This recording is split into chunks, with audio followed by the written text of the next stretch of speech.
Be careful the next time you check in on Facebook, you may just be served. Julie Wolf with the groundbreaking court ruling that is shaking up social media. So the question this morning, Vinny, what happens when you go underground avoiding legal notice, but you stay above ground and easy to find on social media? A New York court ruled you can be served by Facebook post. The internet is filled with examples, sometimes simple, You've been served. sometimes sneaky. Get out of the kitchen right now. A New York City family court ruled serving legal notice can now go social. A Staten Island man, Noel Biscoccio, was trying to modify child support. His ex-wife's address wasn't current. Efforts to text, email, and call were unsuccessful. She was nowhere to be found. But she was on Facebook a lot, liking and commenting on photos of mutual friends. The judge ruled that Biscoccio could serve her by sending a digital copy of the summons to her Facebook account. It could happen in Georgia because, just like New York law, when the normal attempts at service are thwarted, a judge may grant an order that the service be made by publication of summons. Now, historically, that publication of summons is in a local paper, but the numbers are out. You're not surprised by them. More people subscribe to Facebook than they do their local paper. Vinny? Yeah, it just seems like the justice system needs to catch up with the technology a little bit. Thanks so much. Appreciate it, Julie. All right, breaking this down now. We've got some special guests joining us. We've got Tanya Washington, Associate Professor of Law at Georgia State. Great to see you. And attorney Erica Tissinger with Greer Jackson Tissinger. Thank you so much both for being here. Is our system of justice like too slow to catch up with the technology? Well, I do think that it has to respond to the realities of communications technology, but I also think we have constitutional concerns. We want to make sure that people have adequate notice and ensure that we are serving the right person.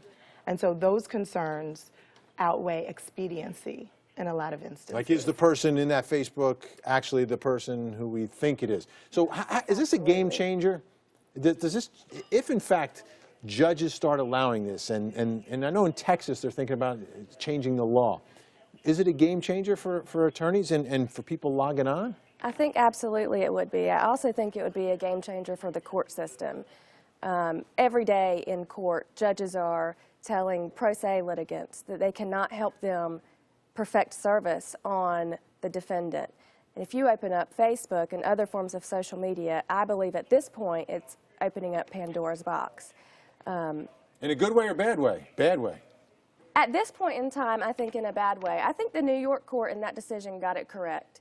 The way the New York statute is, it allows the litigant to go to the court, and if all of other service is impracticable, the judge can determine what type of service is practicable. And in that situation, the defendant had an active Facebook page. She was posting on Facebook. She was liking on the plaintiff's page, but she was evading service. And I think that court and that judge absolutely got it correct. So it's a way to get that person that's always like dodging, right? They're like, Yes. hey, you can't serve me. Yeah. You don't give me that paper, right? So now we can get people on Facebook. So what is the biggest downside of all of this if, in fact, this thing starts to move and it becomes more of the norm?